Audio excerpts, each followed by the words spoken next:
Hey, my friend, here we are, lesson 2. Lesson 2. Just close your eyes for just a moment.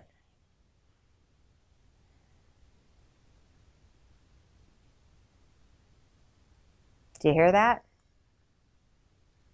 What'd you hear? Anything? Nothing? Did you hear lots of mumbled thoughts? What'd you notice? Lesson 2, practice presence. And that was just a real quick 5-second, close your eyes, tune in. But when I'm talking about practicing presence, I'm talking about it from a perspective of really being aware of where your thoughts are right now, in this moment, in this moment, in this moment. Do you know that Spirit speaks in present moment? Present moment. Never in the past, never in the future. In present moment. So when we practice presence and we stay in present moment, we receive more messages from the spirit world. When we're present, it also helps us to stand in our power, because our power is in this present moment, and this present moment, and this present moment, and this present moment. Your power is right here, right now, and right here, right now, and right here, right now. It's not in the past. Don't go there. It's not in the future. That hasn't happened yet. Your power is in present moment. And Spirit is speaking in present moment too. So it'll pay off like a lot to be very present in your life. So how do we do that? How do we become present? And why? The why is pretty simple. The more present you are, the more aware you are of your thoughts. The more you are aware of where your thoughts are taking you, the more you are aware of your fears and where they're taking you. You see, when you're present, it's as if you're standing as the observer. And I'm just noticing what I notice. I'm not sitting in judgment. I'm not being critical. I'm just standing in the role of the observer to just see what I see and hear what I hear and feel what I feel and know what I know.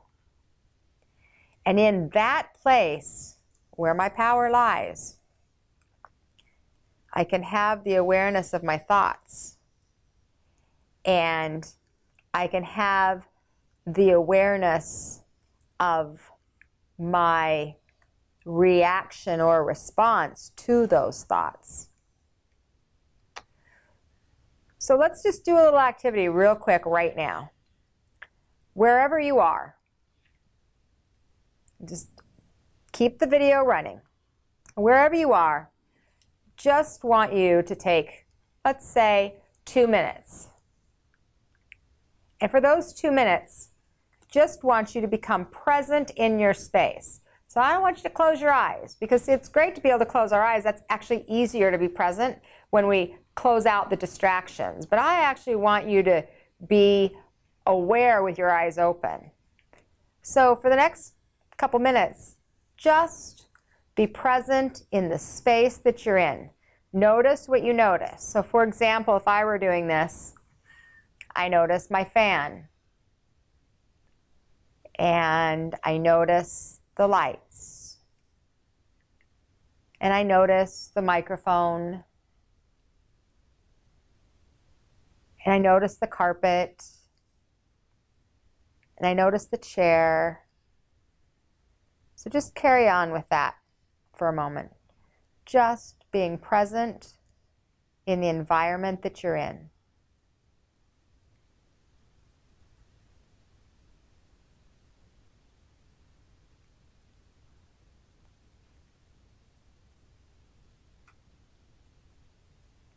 And as you're just present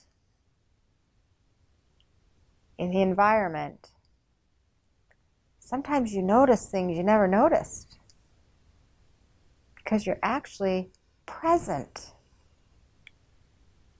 Like, have you ever hung a picture up on a wall and you notice that picture? Let's say it's an affirmation. It's a really beautiful affirmation. And at first, when you first hang it up, every day you notice it and you read it. And then it just becomes part of the scenery. And we're not present with it anymore. And we don't notice it anymore. We just miss it. It's just part of the furniture, so to speak. Well, that's what happens in our lives. And sometimes Spirit's even speaking to you, like every day, all the time, but it's just become part of your life and you don't even pay attention. So it's part of the furniture. And the opportunity is, if you really got present and you started to notice in this present moment the energy around you, the items around you, the vibrations around you, you might tap into a whole other world.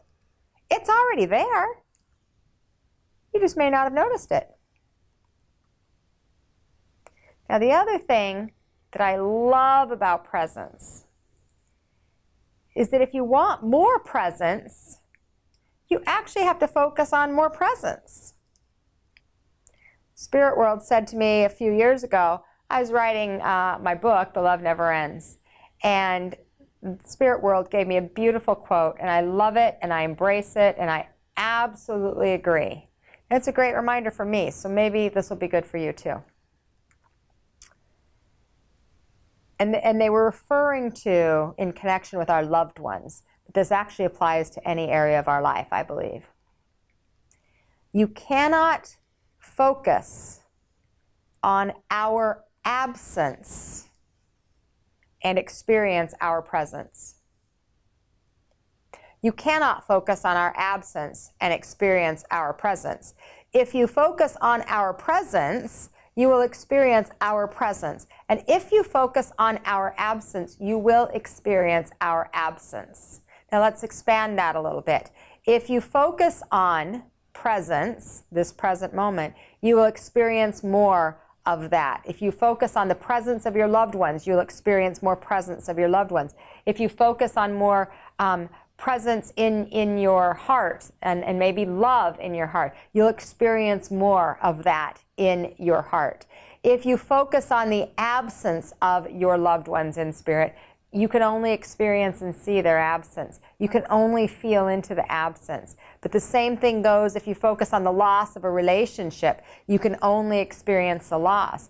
If you focus on the grief, you can only experience the grief.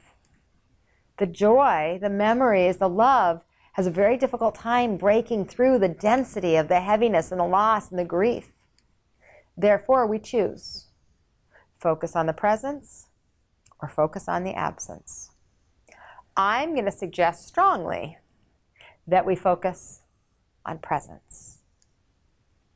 So for lesson 2, it's about practicing presence, seen and unseen. And just notice what you notice.